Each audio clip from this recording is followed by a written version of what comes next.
I gave you my friendship. You took it gladly, returning yours. We enjoyed the times we spent together, laughing. I gave you my poetry. You took it well, but did you write one back? We enjoyed the poems I wrote for you, smiling. I gave you my heart. You returned it, saying the price was too high. We could have enjoyed being together, loving. My friendships and my poems you have forever. This small gift I leave you.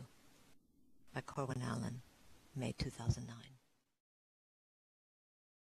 A poem by Huckleberry Hacks, The Magician.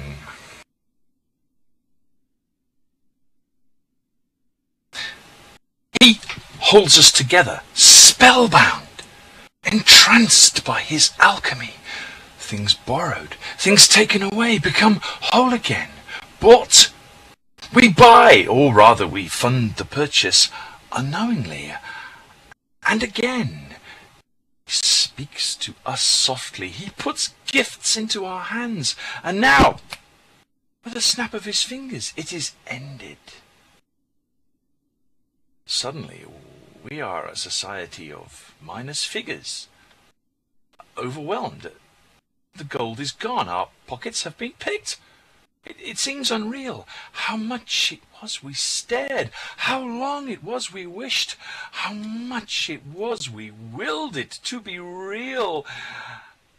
And the magician leaves unchallenged, his pockets bulging.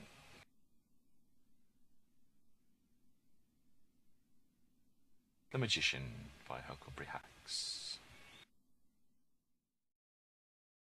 I'm given a note card by Morg Macmillan. And this is her poem called Dating Mr. D. I am the lover you're not looking for. When you get up in the morning, I'm already there, watching you brush your teeth, comb your hair. Naked in front of the mirror you stand, critically dress up and pretend to be young. You cover your face with color and care, rub in the cream. You cannot rub me out. And I smile at you. You don't see me, no doubt. I am the lover you're not looking for. I am the lover you're not looking for. When you walk through the streets, I'm already there. The tortoise am I, watching the hare. Bare grounds are left where you put your feet boastfully. You don't ask, what's the cause? This trade of planes and plans is not fair. We have our agendas. But I can wait, while like your shadow I'm walking in your shade. I am the lover you're not looking for. I am the lover you're not looking for. When you go to bed at night, I'm already there, watching you comb your teeth, brush your hair. Stripped down in front of the mirror you stand, skinny. Dreams of times when you were young. You cover your face, hands filled with fear. An offer you cannot refuse is my kiss. I'm your last date ever, impossible to miss, the only lover you're not looking for. September 11th, 2009, by Morg Millen, Dating Mr. D. My next poem is by Ulrich Lionheart, and it's called My Secret Coffer.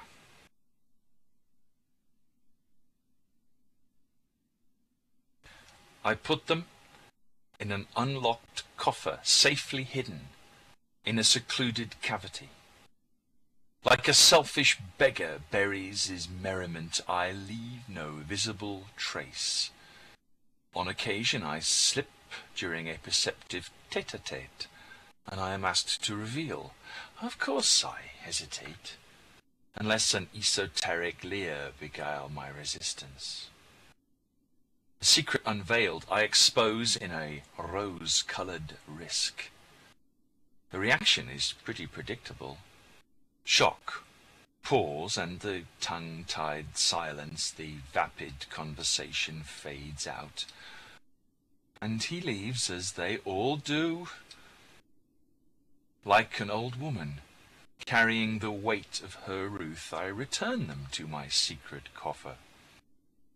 As fallen season's jilts, I rarely mention it any more, except in little prayers, wishing they will not follow me under. My Secret Coffer by Ulrich Leinhardt. One here given to me by Huckleberry Hacks called The Usual 10%.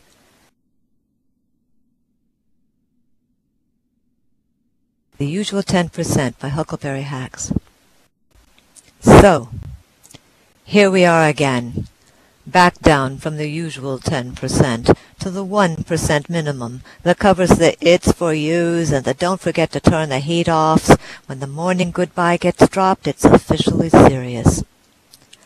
I won't moan then about my crappy day today. I won't mention the guy going off the rails who seems to think it's my job to shield his temper. I won't mention the near impossible case given to me because, hey, buddy, you have such great people skills. Yeah, thanks. I won't mention the woman who shouted across the table at me during the meeting I skipped lunch for, or the news that, this morning, an angel finally admitted she was just too sick to come to work. I won't mention any of these things because, let's face it, that other 9% never got filled with this sort of stuff anyway. But it's funny. When we hit the 1% again, always there will be one of these days or weeks that slaps me.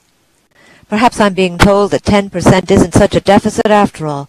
Perhaps I'm being told I might just as well go without completely. And that was The Usual 10% by Huckleberry Hacks.